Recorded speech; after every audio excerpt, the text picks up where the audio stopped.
नमस्कार, स्वागत है आपका जागृति समाचार में। बदहाल चिकित्सा सेवाओं के विरोध में कांग्रेस नेताओं ने किया धरना प्रदर्शन। अधिक जानकारी के लिए आपको बता दें कि क्षेत्र में बदहाल हुई चिकित्सा सेवा के विरोध में यूथ एवं महिला कांग्रेस के बैनर तले एक दिवसीय सांकेतिक धरना प्रदर्शन किया गया। धरना प्रदर्शन के दौरान कांग्रेसियों ने नगर के स्वास्थ्य केंद्र में महिला चिकित्सक की तैनाती के साथ साथ कई अन्य मांगे भी रखी। आइए इसकी अधिक जानकारी के लिए हम चलते हैं हमारे संवाददाता संजीव गाइन के साथ, जिन्होंने वहां मौजूद इस मुद्दे पर लोगों से जानकारी एकत्रित की। हमारे इस क्षेत्र के जो विधायक जी हैं और उत्तराखंड के शिक्षा मंत्री भी वही हैं, उनका विकास तो पूरे विधानसभा में दिखाई दे ही रहा है। सड़कें बदहाल हैं, हॉस्पिटलों का हाल जाके आप अंदर बाहर चारों तरफ देख लो क्या हालत हैं। डॉक्टर व्यवस्था पे चल रहा है, कोरोना से पीड़ित हो जाती हैं यहाँ के डॉक्टर, उसके स्थान पर कोई डॉक्टर आता नहीं है। यदि भगवान भला करे उन स्टाफ नर्सों का, उनके आयु, मैं तो भगवान से यही प्रार्थना करता हूँ उनकी आयु लंबी कर दे। उन लोग यदि नहीं होती तो ये वैक्सीनेशन भी नहीं होता। तो इसलिए उनका दावा सरासर गलत है, झूठ है। उनको 9.5 साल हो चुके हैं यहाँ इस विधानसभा के कमान मिले हुए। जो गदरपुर से मटकोटा रोड का हालत आप लोगों ने कई बार छाप दिया, कई आंदोलन हो गए, कई लोग मर गए, उसका तो कल्याण हुआ ही नहीं। आप ग्रामीण सड़कों का हालत देख लीजिए।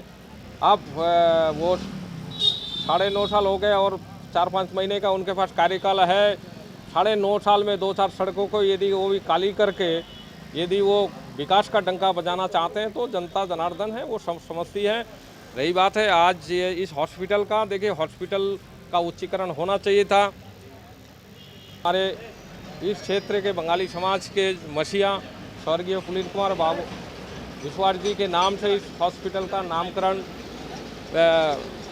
इससे पहले जो कांग्रेस गवर्नमेंट थी उन्होंने इसका नामकरण किया था।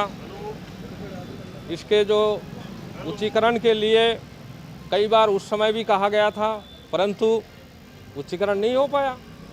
अब विधायक जी यहाँ से मंत्री आए, एक कैबिनेट मंत्री जब का क्षेत्र का खाली ये हॉस्पिटल नहीं है, इसके साथ साथ गुलरबुज के हॉस्पिटल को देख ही लीजिए, रुद्रपुर के हॉस्पिटल को, आपके गदरपुर के हॉस्पिटल को देख लीजिए, केलाखड़ा को देख लीजिए। हर हॉस्पिटल का हाल एक जैसा ही है। तो सबका बहुत इसका उच्चीकरण होना भी चाहिए था। इसके डॉक्टर की व्यवस्था, सबसे पहले तो डॉक्टरी की व्यवस्था चाहिए, एक्सरे मशीन चाहिए।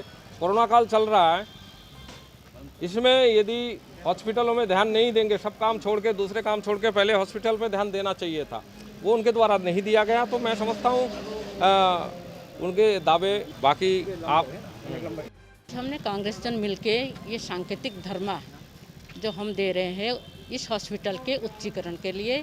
दूसरी बात, यहाँ कोई डॉक्टर आज तक लेडी डॉक्टर नहीं आए हैं, जिससे महिलाओं को डिलीवरी के लिए या और चिकित्सा के लिए बहुत परेशानी होती है।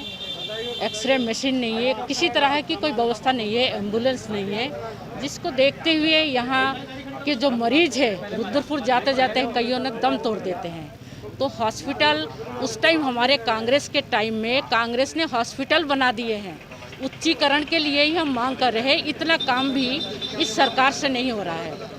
और हमारे इस इलाके में हमारे मंत्री जी हैं, उनसे कई बार इस मांग के लिए हम लोग ने कहा है, लेकिन कोई व्यवस्था उनसे नहीं हुआ है।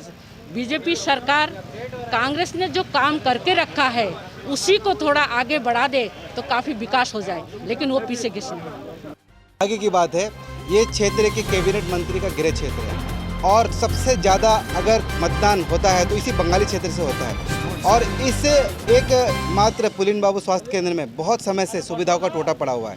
यहाँ पर एम्बुलेंस की मांग बरसों से होता हुआ है, कोई महिला सर्जन नहीं है। और एक आर्थिक रूप से कमज़ोर क्षेत्र में अगर हॉस्पिटल ना हो तो लोगों को कितनी पीड़ा होती है, आप एक गरीब परिवार से पूछ सकते हैं। प्रसव के लिए थोड़ी सी परेशानी होती है, तुरंत हायर रेफर सेंटर कर रेफ़र किया जाता है। बड़े दुर्भाग्य की बात है, अगर मंत्री जी इस चीज़ को गंभीरता से नहीं लेते हैं तो इनको खामियाजा भुगतना पड़ सकता है।